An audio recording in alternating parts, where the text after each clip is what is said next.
McDonald. Page 35 of the programme for government contains a number of commitments in respect of public sector pay. Yesterday, Minister Paschal Donoghue made a much anticipated announcement in respect of pay restoration. And as you know, Taoiseach, more than 60,000 public sector workers, including 16,000 teachers and nearly 10,000 nurses post-2011 entrants, currently earn less than their colleagues for performing the same work. We've called on you consistently to find a fair and sensible unwinding of pay cuts and to deliver pay restoration and pay equality. And the proposals Taoiseach announced yesterday fall very short of the mark and don't provide full pay equality until as late as 2026. That's almost a decade away, and this can be done sooner. We've proposed delivering full pay equality by the beginning of 2020. This is affordable.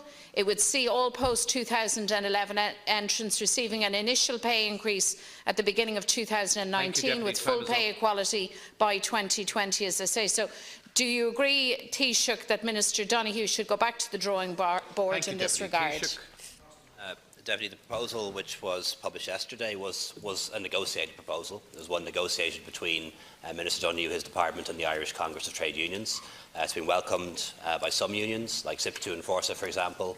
Others have given a more muted response, some have given a negative response. It is now up to people to make a decision for themselves, to ballot on it, as to whether they want to accept it or not.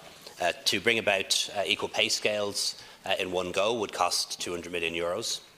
We just don't have that money for next year, not if we're going to invest in housing and health and all of the areas that people in this House call us to invest on. But what we have agreed with the Irish Congress of Trade Unions is a staged restoration of basic salaries over a number of years in a way that is affordable and doesn't mean that we have to find the money by reducing services or cutting back on new schools or anything like that. It's important to point out that of the 60,000 new entrants and recent entrant public servants who would benefit, 58%, 35,750, would benefit in year one, that's next March, and 78% by year two, many receiving very substantial uplifts in pay.